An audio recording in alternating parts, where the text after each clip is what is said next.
Welcome to Winner 2 TV. Today, we dive into an action packed thriller called Lock-up. Get ready for an intense read, beware of spoiler ahead. The movie kick off in a gritty garage in Hoboken, New Jersey. Frank Leon, a skied mechanic with a tragic past, is tidying up the place. He is not just cleaning, he is cherishing memory of his late mentor, a figure who clearly meant the world to him. The garage, took a bit run down, old sentimental value, and Frank is determined to restore it. Soon, a stunning woman enter, claiming her car need expert care. Frank offers to help, but she teasingly dismiss him. She's clearly flirting. This playful banter reveal she's Melissa, Frank's long-time girlfriend. Their casual flirting quickly turn romantic, and the pair share an intimate moment before heading out. At a local park, Frank is irritated nature shine through a play football with neighborhood kids while Melissa look on, smiling. Life seems idyllic, but this is where things take a turn. Frank isn't just a mechanic or a neighborhood hero et est en un mat on furlough from Norwood Correctional Facility, a low security prison for minor offender. Melissa drop him off at Norwood, and we learn about Frank's backstory. Years ago, he attacked a group of thugs who were assaulting his mentor, which led to his arrest. Despite a short sentence, Frank's refusal to comply with injustice caused problem. When his mentor was gravely ill, Frank requested a brief leave to say goodbye. The warden, Drumgoll, denied his plea, forcing Frank to break out. Espant a final, heartbreaking moment with his mentor before returning to prison, where he exposed Drumgoll's corruption to the press. This public humiliation led to Drumgoll's transfer to Gateway, a high-security prison, while Frank faced an extended sentence. With 6 months left, Frank is a model prisonnier at Norwood, beloved by Gar and Matalik. But his peace is shattered when office storm his cell in the dead of night, dragging him away without explanation. Frank is transferred to Gateway, where Drumgoll is now in charge. The sadistic warden has been waiting for this moment to exact revenge. Drumgoll promised that Frank's life will be a living hell. Frank's arrival at Gateway is brutal. He is stripped, deloused, and subjected to degrading treatment, including prolonged exposure to harmful gas. This is only the beginning. In the yard, Frank meets a gang led by the prison bully, Shink. Shink tries to intimidate him with a knife, but Frank avoid confrontation, knowing Drumgoll is watching closely. Frank also reconnects with an old prison buddy, Dallas, who taught him with escape plan. However, Frank declined, determined to serve his remaining sentence and run it with Melissa. Over time, Frank bond with a mechanic named Eclipse and yarn a spot in the prison's garage. Bienvenue sur Gagnant 2 TV, restez à l'écoute alors que nous plongeons dans un film de science-fiction intitulé Lucy. Le film s'ouvre dans le centre-ville animé de Taipei où une belle jeune fille nommée Lucy a une conversation avec son petit ami Richard. Le duo se tient juste à l'extérieur de l'hôtel 5 étoiles Regent et ils ont l'air extrêmement défraîchis, c'est parce qu'ils faisaient la fête jusque tard dans la matinée. En fait, Lucy a rencontré Richard pour la première fois il y a seulement quelques semaines et c'était aussi dans un club. Actuellement ce nouveau couple semble avoir une dispute à propos de quelque chose. Richard tient une valise grise et la menotte de manière plutôt suspecte. Il veut que Lucy aille dans le hall de l'hôtel Regent et remette la valise à quelqu'un nommé Monsieur Zhang. Il dit qu'elle contient des documents simples et que toute la tâche sera prend à peine 2 minutes mais elle n'a aucun intérêt à livrer quoi que ce soit à qui que ce soit. Lucy demande même pourquoi Richard ne le fera pas lui-même si le travail est si simple que ce dernier invente une excuse en disant qu'il est entré et sorti de l'hôtel plusieurs fois en ces dernières semaines. Lucy souligne immédiatement que peu importe le nombre de fois qu'il est venu, du moment qu'il a une raison valable dès l'entrée, elle enlève son stupide chapeau et il ressemble à un graisseux là-dessous en entendant cela. Richard accepte finalement qu'il ne l'est pas. En bon terme avec Monsieur Zhang, c'est pourquoi il veut qu'elle aille à Lucy refuse une fois de plus en disant qu'elle a extrêmement la gueule de bois et qu'elle a un examen à étudier, mais Richard de plus en plus désespéré révèle qu'il reçoit $1000 pour livrer la mallette si elle entre et remet la mallette pour lui, il lui paiera $500 en entendant cela. Lucy se rend compte qu'il doit y avoir quelque chose d'important dans la mallette, néanmoins elle refuse mais juste au moment où elle s'éloigne, Richard fait quelque chose d'inattendu, il lui attrape la main et menotte son poignet à la mallette et énerve. Lucy lui demande d'ouvrir les menottes mais il révèle que la clé est avec Monsieur Zhang sans autre option. Lucy entre dans l'hôtel et se dirige directement vers la réception, elle demande maladroitement à rencontrer Monsieur Zhang et la réceptionniste transmet rapidement l'information à Monsieur Zhang par téléphone. La réceptionniste lui demande ensuite son nom et au lieu de donner une réponse directe, elle dit que Richard lui a envoyé une mallette. Il est évident qu'elle ne veut pas leur donner d'informations personnelles, mais là la réceptionniste ne veut tout simplement pas lâcher prise, elle finit par céder et dit qu'elle s'appelle Lucy. C'est à ce moment-là que plusieurs choses tournent mal en même temps. Richard qui était pendu près de l'entrée principale de l'hôtel est abattu à l'endroit où il n'avait pas été. Dans Game of Thrones encore à ce stade, il n'était donc pas assez célèbre pour traverser la première scène. Une Lucy choquée regarde autour d'elle avec incrédulité seulement pour remarquer 4 hommes énormes et dangereux qui s'approchent d'elle. Ils arrivent bientôt à la réception, soudoie le réceptionniste pour qu'il se taise et traîner Lucy dans l'ascenseur avec eux quelques instants plus tard, les hommes l'emmènent au dernier étage où se trouve le bureau de Monsieur Zhang. Lucy remarque immédiatement 2 cadavres ensanglantés sur le sol et ne peut s'empêcher de vomir Monsieur Zhang dont les mains sont bientôt couvertes de sang. Sort et commence à parler à ces hommes en coréen. Lucy n'a aucune idée de ce qu'il dit et essaie désespérément d'expliquer sa version de l'histoire. Cependant, Monsieur Zhang appelle calmement l'un de ces hommes au téléphone et lui demande de faire office de traducteur. Note un numéro sur le morceau de papier qu'il explique comme le code pour ouvrir la mallette. Monsieur Zhang se dirige ensuite vers la pièce voisine et demande à ses hommes de s'armer de fusils et de boucliers. Il est évident qu'il ne fait pas confiance à Richard et pense que la mallette pourrait contenir explosifs grâce au traducteur. Il offre à Lucy 2 choix, ouvrir la mallette ou mourir. La pauvre femme elle ouvre avec précaution pour trouver 4 sachets en plastique remplis d'une étrange poudre bleue. Monsieur Zhang retourne ensuite dans la pièce aux côtés d'un homme drogué.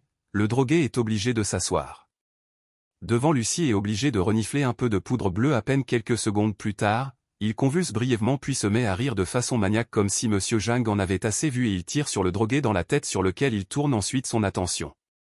Lucy et lui propose une chance de travailler pour lui. Confuse et effrayée, elle refuse mais avant de pouvoir dire un autre mot, l'un des Monsieur j'emmène la somme d'un coup de poing rapide ailleurs à Paris, un professeur scientifique en neurosciences, le professeur Norman, donne une conférence sur son dernier recherche.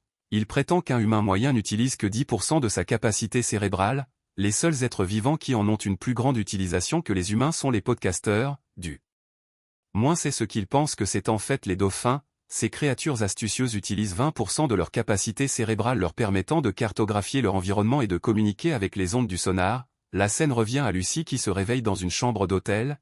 Elle a été déshabillée jusqu'à sa lingerie et il y a un bandit imbibé de sang autour de son ventre après un moment. Lucy est emmenée dans une immense pièce où elle attend Monsieur Zhang et un médecin britannique. Ils sont bientôt rejoints par 3 autres hommes qui semblent avoir été enlevés, tout comme Lucy. La britannique explique qu'un sac contenant un médicament appelé CPH4 a été cousu de force dans chacun de leurs corps. Intestin, ils agiront comme des mules de drogue et transporteront ces sacs en Europe. Il ajoute que s'ils refusent de le faire, leurs familles subiront d'horribles destins. De plus, il révèle également que le CPH4 est une drogue synthétique de grande valeur et qu'il devrait devenir la prochaine grande nouveauté. Dans le marché souterrain, les 4 repas de drogue sont ensuite emmenés dans des endroits différents. Lucy est retenue captive et enchaînée dans une pièce. Pour le moment, elle est gardée par 2 hommes dont l'un essaie de mettre ses mains sous sa chemise lorsque cet extra arrive. Travailler aujourd'hui, il ne savait pas il toucherait le fou de Scarlett Johansson quand Lucy repousse sa main, le voyou perd son calme, il commence à lui donner des coups de pied dans l'abdomen juste autour de la région où le sac CPH4 est placé, ce qui provoque la libération d'une grande quantité de médicaments en elle. Le sang coule soudainement, le corps de Lucy commence à être projeté tout seul dans toute la pièce, elle est soulevée jusqu'au plafond pour retomber au sol quelques secondes. Plus tard, lors de la conférence, le professeur Norman explique que si les humains peuvent accéder 20% de leur capacité cérébrale, ils pourraient être capables de contrôler chaque cellule de leur propre corps. Si les humains parvenaient à accéder à 40%, ils pourraient être capables de contrôler les pensées des autres et de manipuler la matière comme ils le souhaitent. En entendant cela, un étudiant curieux demande ce qui se produirait si les humains pouvaient accéder à 100%, ce qui est une question évidente mais Norman agit comme si c'était la meilleure foutue question qu'il ait jamais entendue. Il y réfléchit pendant un moment et répond qu'il n'en a aucune idée. Quand la scène revient à Lucy, nous voyons qu'elle est bien réveillée avec ses yeux bleus brillants et assise bien droite comme si de rien n'était. Un voyou vient la surveiller mais elle lui coince brusquement le bras avec ses cuisses. Elle l'assomme en un clin d'œil et lui vole la clé ainsi que son arme. Lucy se dirige ensuite vers l'extérieur et tue rapidement tous les voyous restants. Une fois que tous ceux qui la gardaient sont morts, elle s'assoit et dévore toute la nourriture qu'elle peut trouver. Elle remarque alors qu'elle a reçu une balle dans l'épaule, mais cela n'affecte pas son mouvement d'accès. À votre cerveau vous transforme en Terminator. Ensuite elle sort du bâtiment et voit deux chauffeurs de taxi. Elle demande si l'un parle anglais et il dit non. Alors elle lui met une casquette dans le cul. Elle se tourne ensuite vers elle et l'autre et dit et toi espèce de petite. Et il dit alors il l'emmène à l'hôpital. Sur le chemin de l'hôpital Lucy ressent quelque chose d'étrange dans son corps car elle est capable d'entendre très clairement les conversations des gens à distance. Ils arrivent bientôt à l'hôpital où elle peut lire clairement les panneaux taïwanais comme s'ils ont été écrits en anglais.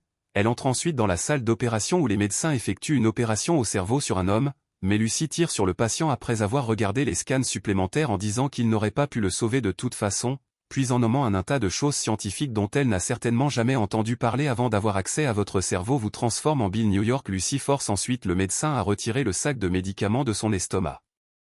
Pendant qu'ils le font, elle appelle sa mère au téléphone et lui dit qu'elle peut tout ressentir, l'espace et l'air, la rotation de la Terre et les parties les plus profondes de ses souvenirs. Sa mère dit « Oh mon Dieu, elle est encore défoncée ».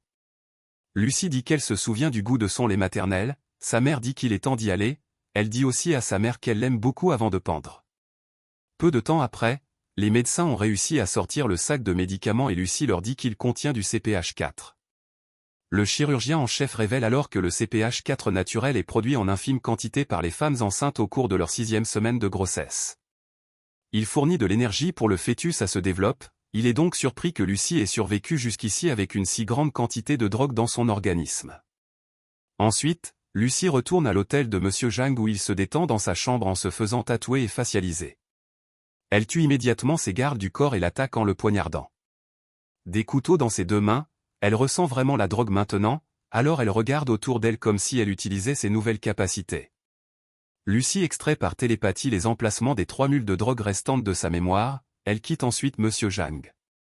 Vivant mais il est en colère parce qu'elle a utilisé son cerveau comme une caméra de drone alors il pousse un cri de colère en colère après un moment.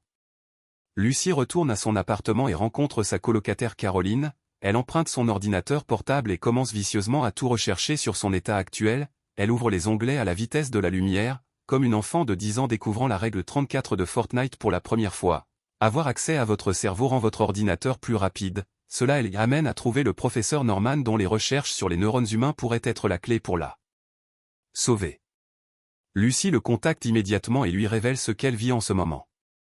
Elle dit qu'elle a atteint jusqu'à 20% de capacité cérébrale, ce qui la rend à la fois impitoyable et dénuée de toute émotion pour le prouver.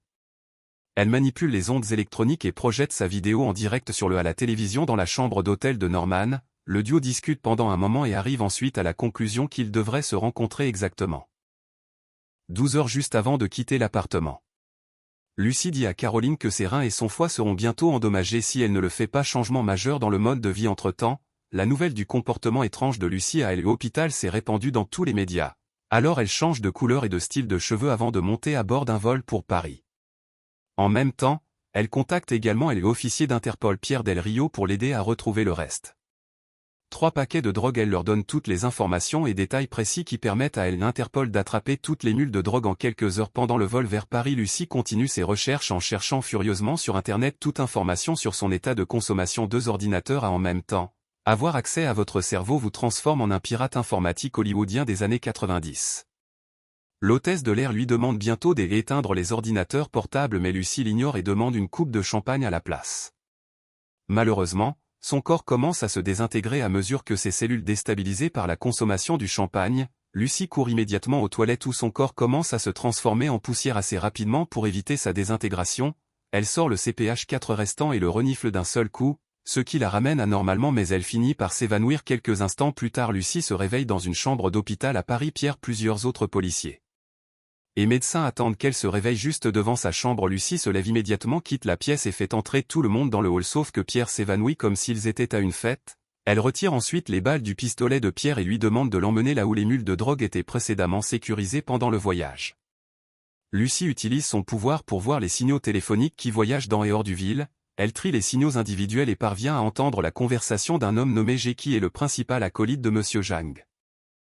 Il est sur le point de se rendre à l'hôpital où les 3 mules de drogue sont actuellement captées.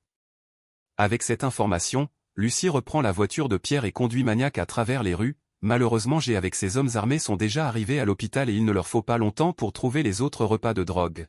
Les voyous les emmènent dans une pièce et découpent les sacs de drogue de leurs intestins après les avoir brutalement tués mais juste au moment où G et ses hommes sont sur le point de s'échapper avec les médicaments, Lucie arrive à l'hôpital, elle opère. Maintenant a une fonction cérébrale à 60% qui lui permet de les déplacer dans le couloir sans même les toucher, les transformant en des petits singes marins essayant de monter au plafond. Lucie empêche même G de s'échapper en créant une sorte de mur invisible autour de lui. Finalement elle le congèle et récupère les médicaments avant de quitter l'hôpital avec Pierre. Il ne veut pas la suivre mais elle l'embrasse en haut. Il panique mais dans son pantalon il regarde alors il décide de suivre. Dehors Monsieur Jang remarque Lucie dans une voiture de police et ordonne à ses hommes de suivre le véhicule. Le duo rencontre bientôt Norman chez ses collègues d'un laboratoire. Lucie puis commence à tout révéler. Elle a appris grâce à sa puissance cérébrale inhabituellement élevée. Pendant ce temps, Monsieur Jang et ses hommes infiltrent les lieux et commencent à tirer sur les gardes de sécurité dans le laboratoire.